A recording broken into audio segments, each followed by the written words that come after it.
ازاي الورقة دي اتعملت كده عن طريق اللي احنا بننزل شكل كده، نخلي ده باللون الازرق،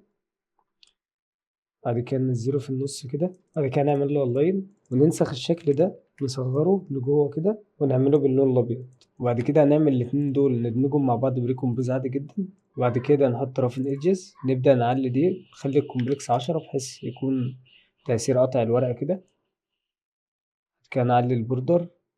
ونعلي السكيل برضه، وممكن لو عايز الإفكت ده يتطبق على اللي جوه بتنسخه بس كده وبتدوس على البريكومبوز،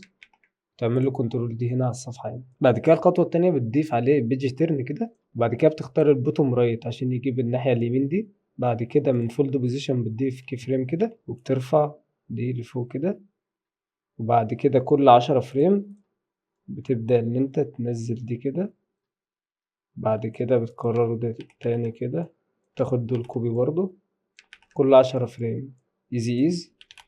لو لاحظنا الحركة بالظبط اللي كانت في الفيديو. وبس، لو لقيت الفيديو مفيد ليك متنساش تعمل لايك وتتابعنا عشان ان شاء الله الفترة الجاية نبدأ ننشر دروس من دي كتير.